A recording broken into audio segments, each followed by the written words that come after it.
Hi fam guys, ಎಲ್ರಿಗೂ ನಮಸ್ತೆ. ಚಿಂತಾಮಣಿಯ ಒಂದು ಸ್ಟಾರ್ ಅಂತ ಹೇಳ್ಬೋದು. ನನ್ನ ಮೇಲೆ ಆಣೆ ಇಟ್ಟಳು.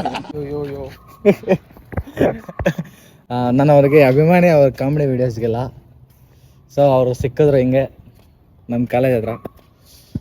ಬನ್ನಿ, ಯಾರು ಅಂತ ಕಾಯ್ತಾ ಇರ್ತೀರ ನೀವು, ಪರಿಚಯ ಮಾಡಿಸ್ಕೊಡ್ತೀನಿ. ಅವ್ರ ಜರ್ನಿನ ಕೇಳೋಣ ಬನ್ನಿ. Hi bro. ಹಣ ಬಂದ ಹಾಯ್ ಬ್ರೋ, ಹೆಂಗೆ ನಿಮ್ಮ ಜರ್ನಿ ಸ್ಟಾರ್ಟ್ ಆಯ್ತು ಹೇಳಿ ಸ್ವಲ್ಪ. ನನ್ನ ಜರ್ನಿ ಸ್ಟಾರ್ಟ್ ಆಗಿದ್ದು ಈ ಒಂದು ಅದ್ಭುತವಾದ ಕ್ಷಣಕ್ಕೆ ಭಾರತವೇ ಸಾಕ್ಷಿಯಾಗಿದೆ. ಒಂಥರ ಶೂಸ್ ಹಾಕೊಂಡು ಜರ್ನಿ ಸ್ಟಾರ್ಟ್ ಮಾಡಿದೆ. ಯೂಸ್ ಹಾಕೊಂಡು ಸ್ವಲ್ಪ ಇಕ್ಕಟ್ಟಾಗ್ತಿತ್ತು ಅಂತ ಕ್ರಾಕ್ಸ್ ಬಂದೆ. ಕ್ರಾಕ್ಸ್ ರೇಟ್ ಜಾಸ್ತಿ ಆಗ್ಬಿಟ್ಟು ಯಾವ್ದೋ ಸೇಲ್ಸ್ ಅಲ್ಲಿ 100 ರೂಪಾಯಿ ಚಪ್ಪಲಿ ಹಾಕೊಂಡು ನೀವು ಓಡಾಡ್ತಾ ಇದೀನಿ.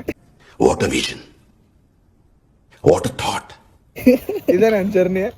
ನಿಮ್ಗೂ ಈ ತರ ಚಪ್ಪಲಿ ಬೇಕಂದ್ರೆ DM ಮಾಡಿ, ನನ್ನ ಹತ್ರ ತುಂಬಾ ಇದಾವೆ, ನಾನು ನಿಮ್ಗೆ ಕಾಂಟ್ಯಾಕ್ಟ್ ಮಾಡ್ಕೊಡ್ತೀನಿ.